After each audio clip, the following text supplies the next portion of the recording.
Hi, welcome to That's So Trishy. If you've been here before, thanks for coming back.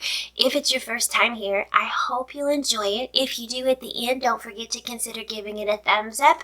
And if you consider subscribing, I would love to have you here as part of my channel. Today's video is a happy ending story.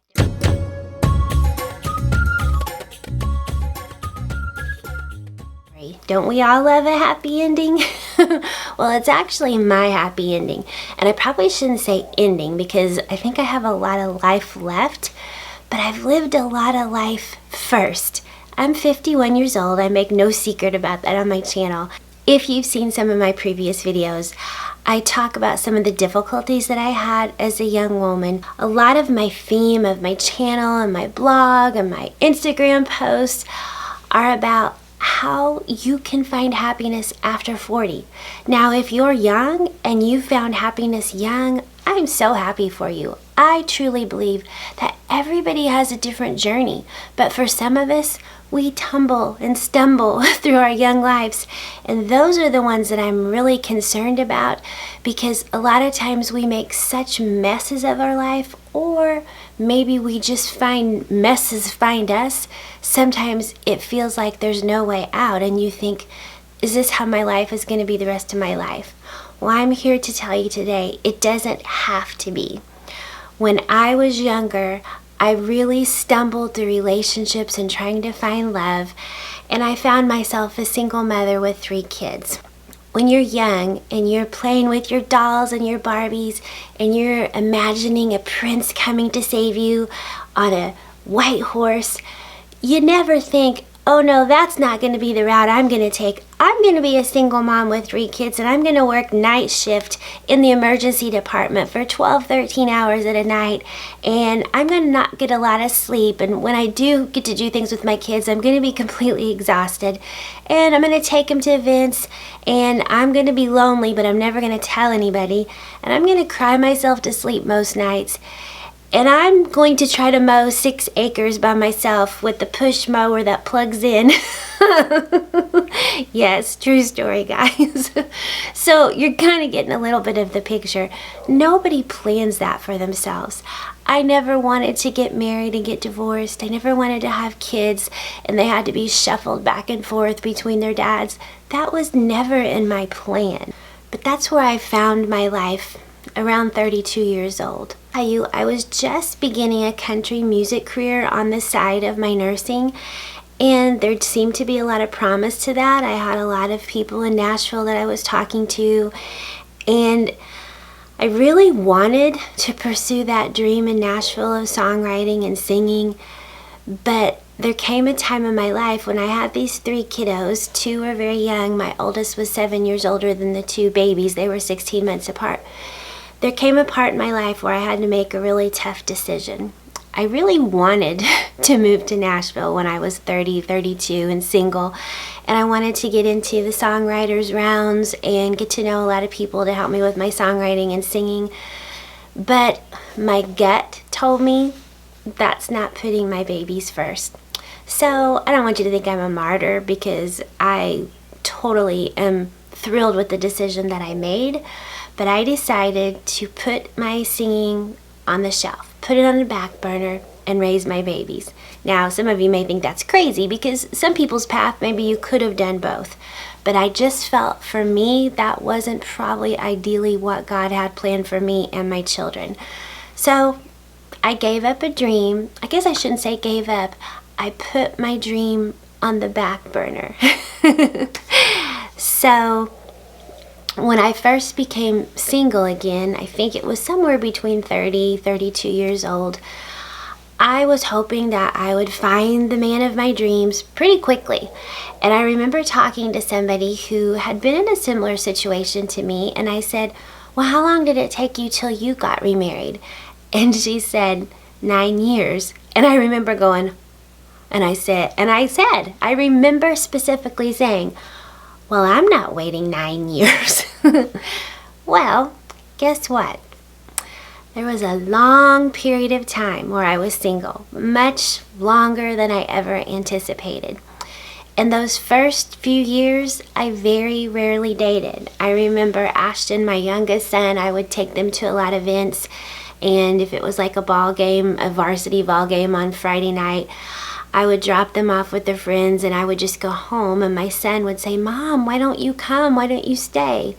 Well, I just was lonely and sad and, believe it or not, introverted, and I didn't want to go just sit in the bleachers by myself. And so I kind of just hid. I think I just hid away for 5 or 6 years and raised my babies and spent a lot of nights crying when I wasn't working in the ER, the 3 or 4 nights I got to sleep in my own bed, and just really sad and lonely. But I tried to deflect that and focus on them, which was a wonderful, positive thing.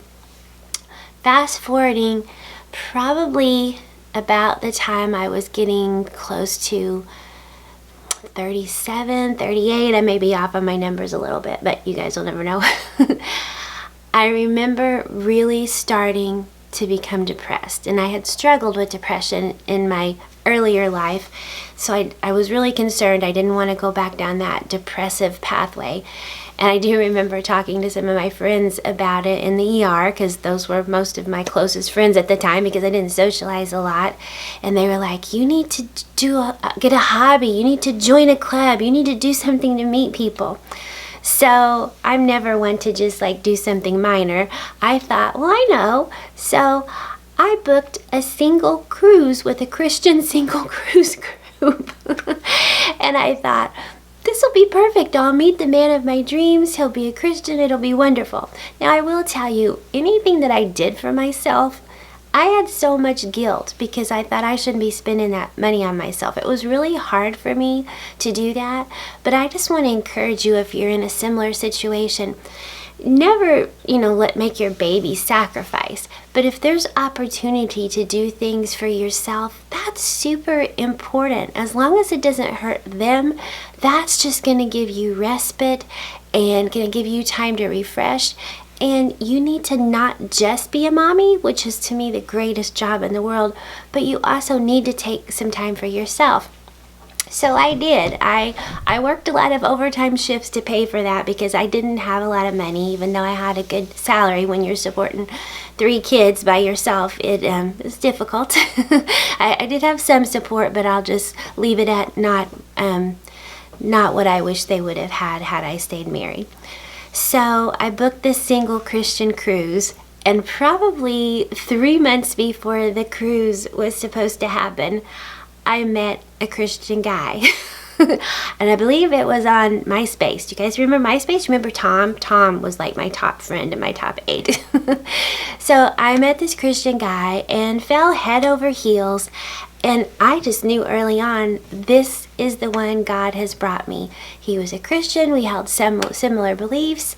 I really liked him.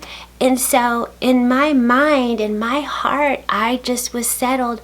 This is the one. All my troubles are over. I'm going to live happily ever after. So we dated about a year.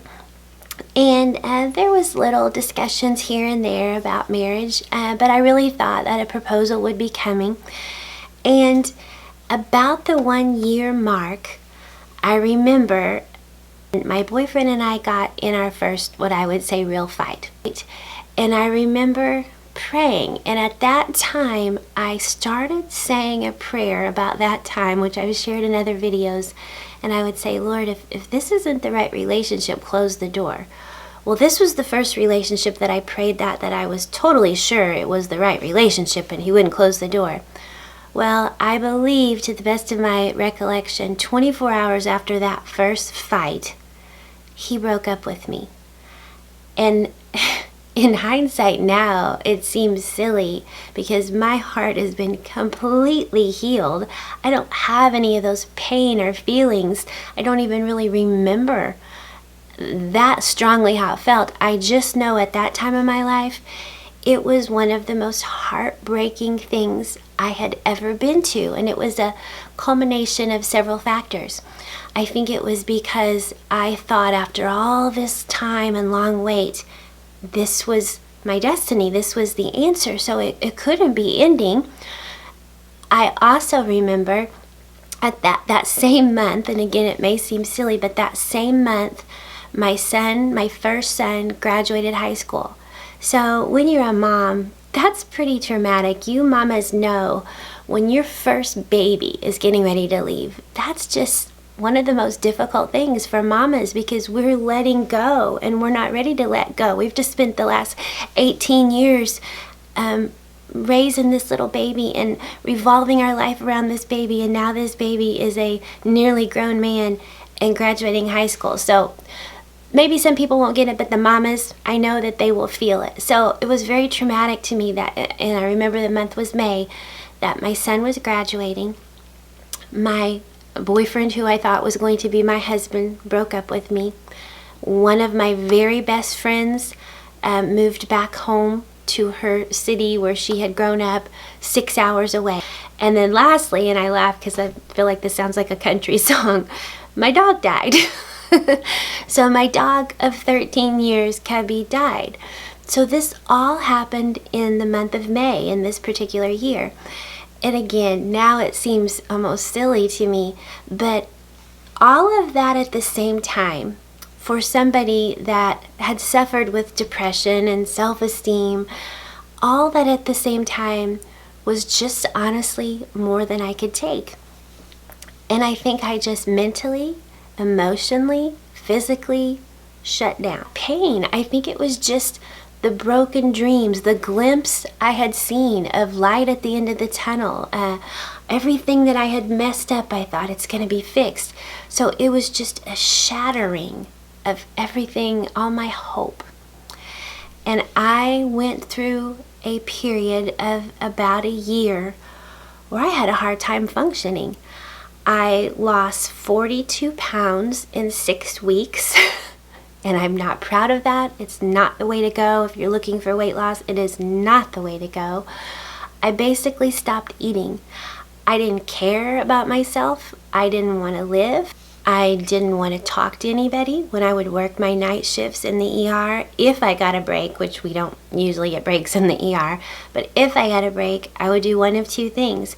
I would just go sit out in my car in the parking lot, which probably wasn't allowed, and I would just cry. I couldn't make small talk with people. I was so miserable. And the other thing I did was I just started praying and singing all the time, Lord, please make beauty from these ashes. Because that's what I felt my life was, just completely destroyed. I couldn't go through any more breakups. I couldn't do this again. I knew that I had reached my max of heartbreak. So to me, at that point in my life, I couldn't see beyond the immediate. I couldn't see that in a year, 2, 5 years, I could be happy again. But my very best friend, Leanne, was probably the one that her and another friend I credit the most for saving my life. She literally took me under her wing and she drugged me everywhere. I didn't want to get out of the house, but she would say, come over and get my swimming pool right now. So me and my kids would go to her house and I would just float in the pool. And I'm sure if you've ever been around somebody depressed and sad, it's not a lot of fun. It's really not. I mean, we love them and we want to care for them, but it's awkward, it's uncomfortable. So I think about how in the world did she keep her chipper up, and I bet she thought, oh, I got to spend another day with her. So I feel bad to this day, but so grateful that she invested that miserable time with me. Shortly after that, I remember starting to heal a little bit, starting to think about, all right, maybe there is somebody else. And someone contacted me that I had dated maybe 8 years before, and they were not good to me. They were not honest. They were a liar. They were a cheater. In my mind, they were extremely good looking, and I was always attracted to them. And so I opened that door. I should have known right then. I opened that door and I responded to their, I don't remember if it was texts or messages, but I responded. About that time when I had been starting to heal, I found a book, and I believe it's called When God Writes Your Love Story. And I thought it was an amazing book talking about how if you will pray and seek God and ask Him to open the doors and close the wrong doors, He will bring the person you're supposed to have. I had actually started reading passages from that to my youngest kids. And so I was just starting to find hope. But when this person came into my life, I remember again, all senses left me. I abandoned everything I was trying to do the right way. And I remember even my youngest son said, "Mom, you're not doing what that book says that you've been reading us." How heartbreaking is that?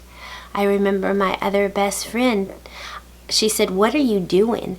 And I said, "Well, I've just decided that even if it doesn't work out, I'm going to have a really great summer." I remember saying those stupid words.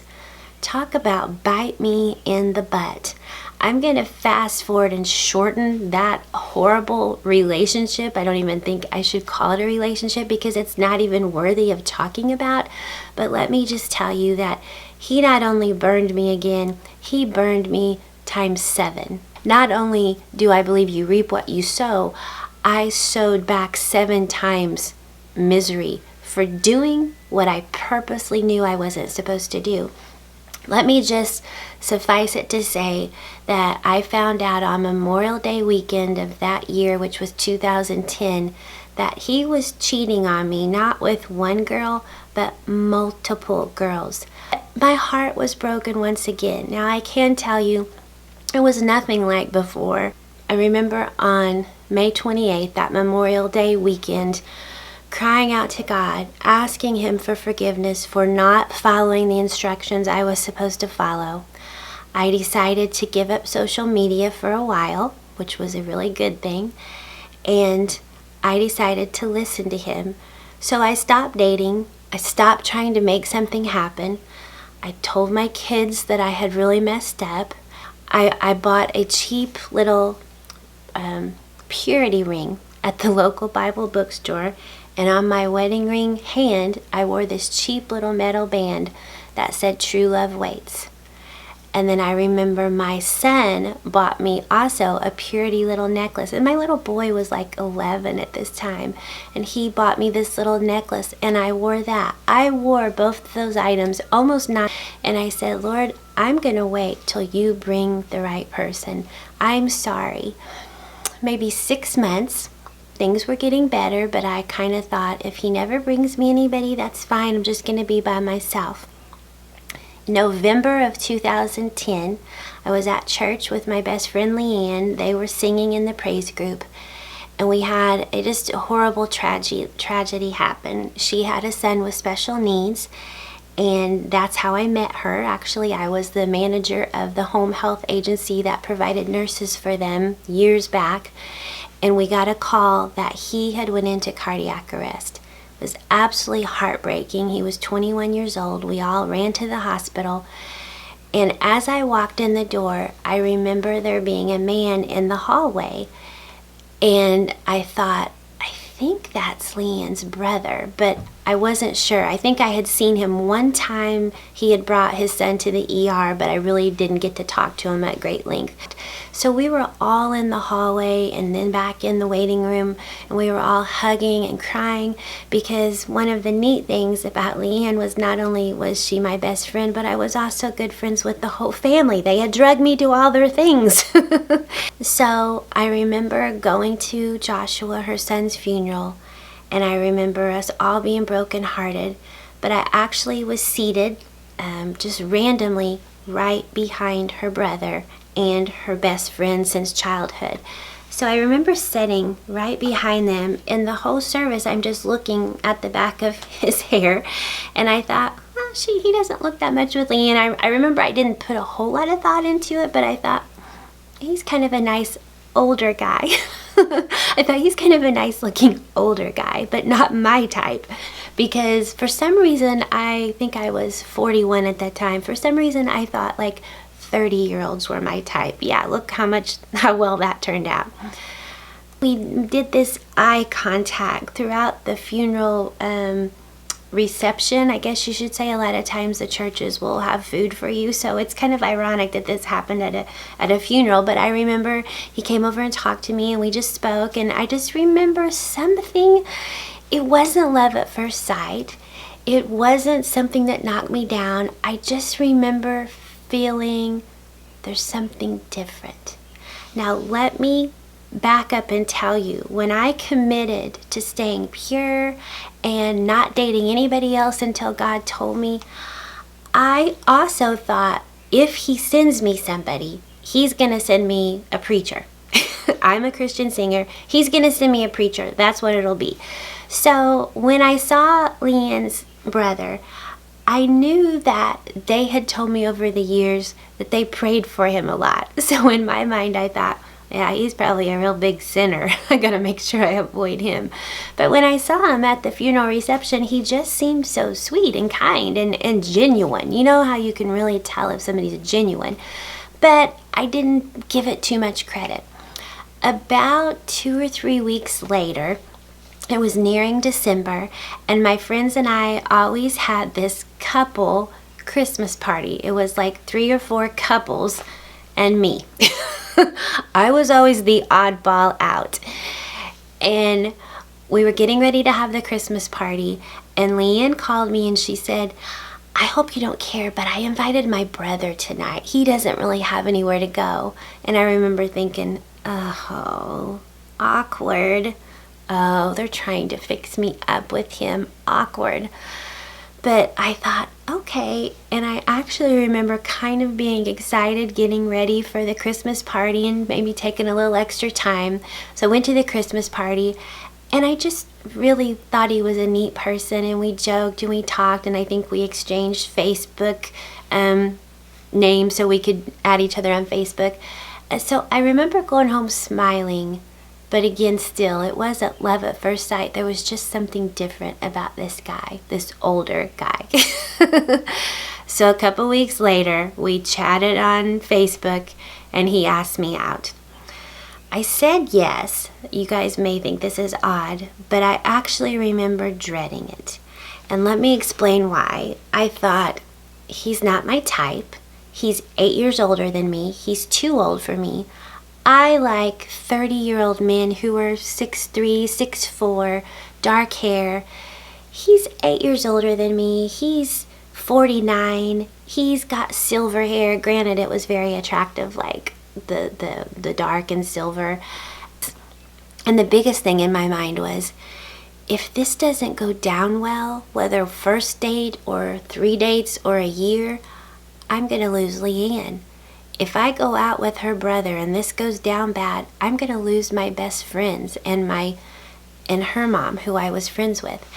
And so even though part of me was excited, I remember getting ready that night and almost having a panic attack, which is crazy because part of my theme to this story is you get these preconceived notions. It's supposed to be lightning. It's supposed to be love at first sight. Some relationships, it may be, but you have to remember that God has a specific path for you. So it may not be what you think it's supposed to be.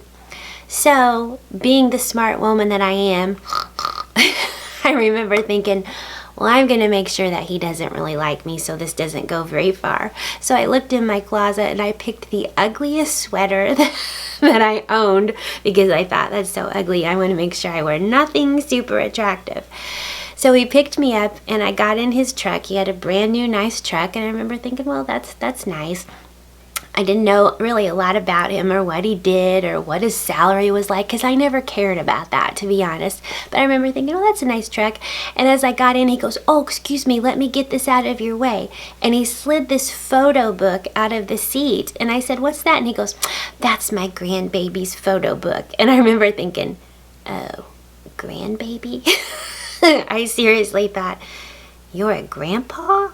And I remember thinking, that's another sign. This is not my 30-year-old tall, dark, and handsome. This is a grandpa. But we went ahead and I got in the truck and he took me to a really nice restaurant about an hour away. And I remember thinking, oh, why did he pick an hour away? I'm going to be trapped in here with this guy that I'm not really going to have a relationship with. We went to dinner and we actually had a really nice date. I just thought he was a really nice guy. He brought me home, and when I walked in the door, Ashton, my youngest, said, "What'd you think? Did you like him?" And I remember saying, I think he is probably the nicest person, tied with Leanne, that I have ever met, but I'm not going to go out with him again. That's because I'm so intelligent. And I remember Ashton looking at me confused. Well, I think the next day he called me or contacted me and we chatted some more, and he ended up asking me out again. And then I'm like, what am I going to do? So I think reluctantly I went out on a second date. Again, there wasn't just like big stars and lightning. I think on the front porch as he walked me to the door, he tried to lean in for a kiss, and he laughs because he said I went, and I gave him the cheek. But again, in all seriousness, I had decided I was going to live my life differently from here on out. Whoever I dated, there was going to be no intimacy.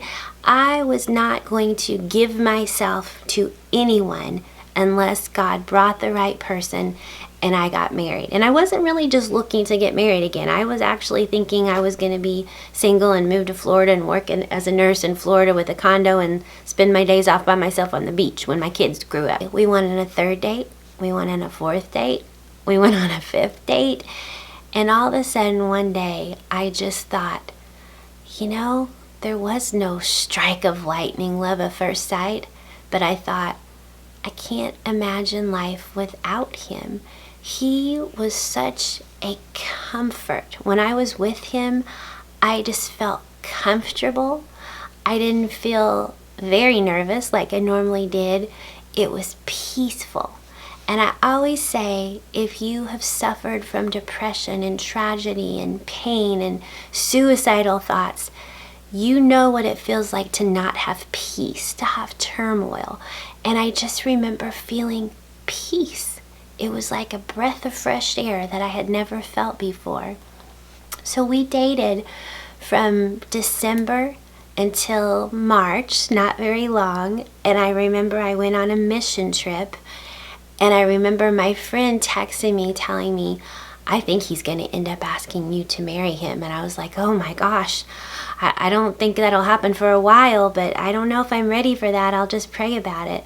Well, we text when I was in Africa, he and I remember I sent him I think I was gone 12 days. I sent him 12 Hallmark cards every day. I had my friend put one in his mailbox for him because ironically my friend lived in the same subdivision he did. How ironic was that?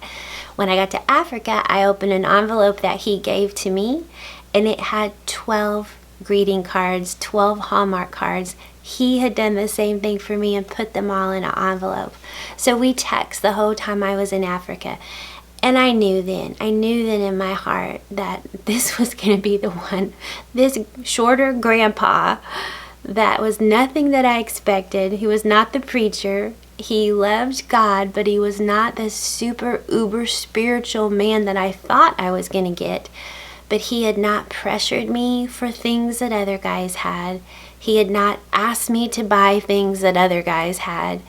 He did nothing but treat me with respect and love, and now I'm getting teared up, and did things for me, asked what he could do around my house, but he never expected anything other than that first kiss. But when he got the cheek, he realized it wasn't going to happen.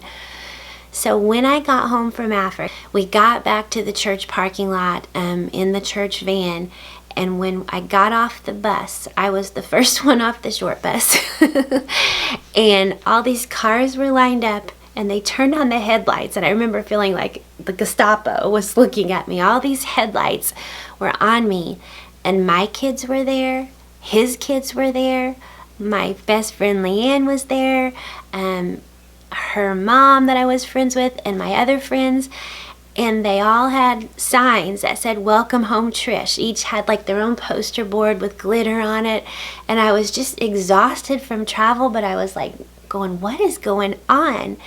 And here comes Randy out of all the Gestapo lights, and he gets down on his knee in front of me, and he said, "Will you marry me?"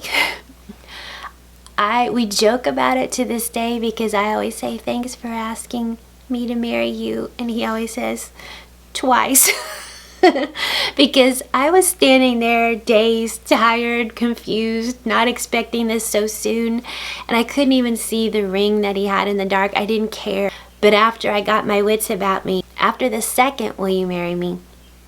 I said yes.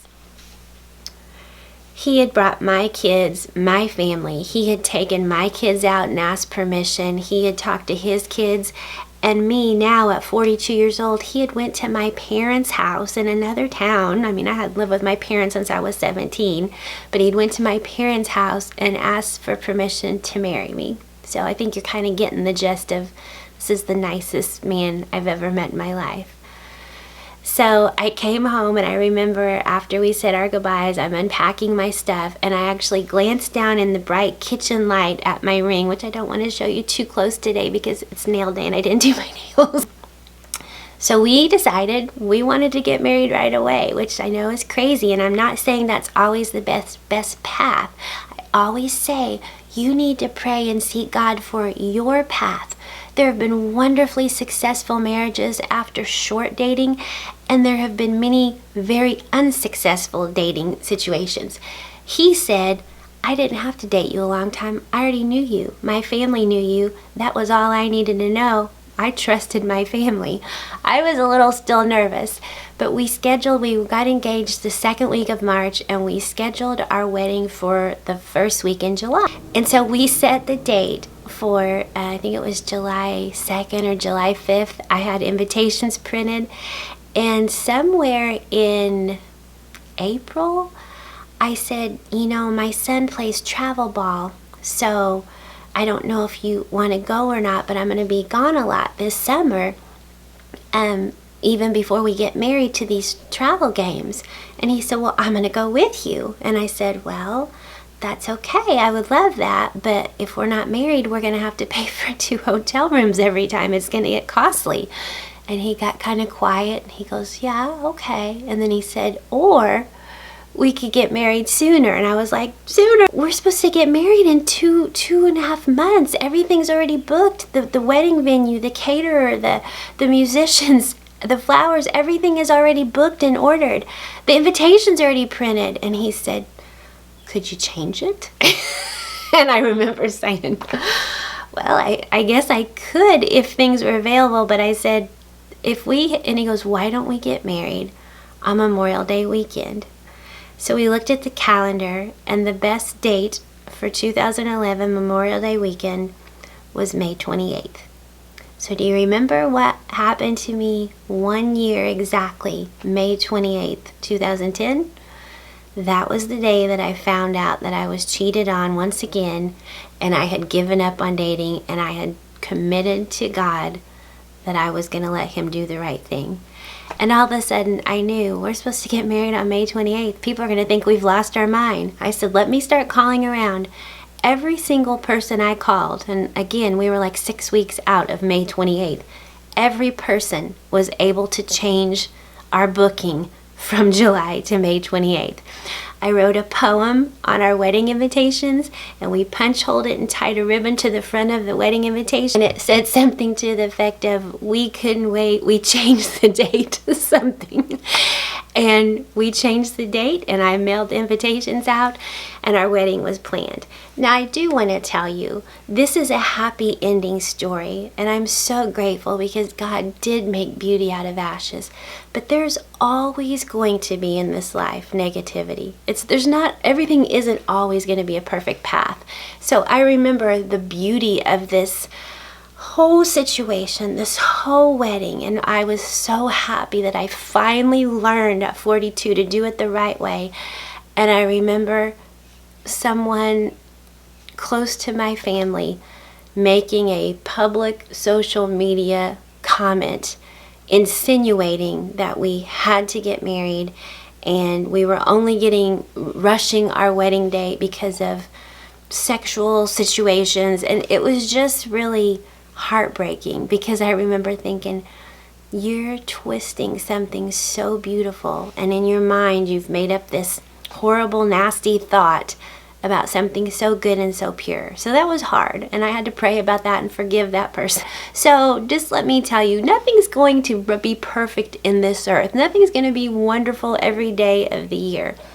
But what I can tell you is, I got to walk down the aisle, what I call a re-virgin. I had the most beautiful wedding I could ever dream and imagine. My husband has been the best thing, other than my family, that has ever happened to me. And I wake up every day happy. Everything that was broken in my life. Sorry, I wasn't going to cry on this video. Everything that has been shattered and broken has been repaired and put together 1,000,000 times over. Is our life perfect? No. We both get grouchy sometimes. He's nice most of the time, I joke and say, except at tax time. He gets a little grouchy when it's time to do our taxes. But I've never met someone so Christ-like, which people would laugh because he was a partier in his younger years. He's the first to tell you he hasn't always done everything right. I didn't marry the preacher I thought I was getting, but I married a man with the biggest heart I have ever met, the most compassion, the most unselfish. He literally will go do things for other people till he drops from not eating and exhaustion, and I have to get onto him. But God brought me what was perfect for me when I let go of my preconceived notions and I gave him permission, because I always say he lets us make our own decisions, but I gave him permission to intervene in my life, and he made beauty for ashes. So to me, we just had a huge anniversary. We had our 9th anniversary. Maybe nothing special to most people about 9th, but I had never been married to anybody longer than 5 years. So 9 years to me is amazing. So I hope this video gave you encouragement today. I hope if you're sad and lonely and struggling and wondering if there's someone there for you, that maybe you'll take some pieces of my story, seeking God, asking him to close the doors. If you feel that your head and your heart are not aligning and your gut is telling you something is off, don't do it. Don't date that guy that cheated on you before. Wait until he opens the door. And it's not always going to be the conventional marriage you thought. Now I'm absolutely madly in love with that grandpa. He's made me a grandma. We now have 3 grandbabies. And so you just have to let go of what your idea always is, and maybe just leave room to see what it's like when God writes your love story. I hope you liked today's video. If you did, please give it a thumbs up, and I always appreciate any subscribes to my channel. Thanks for joining in. That's so true.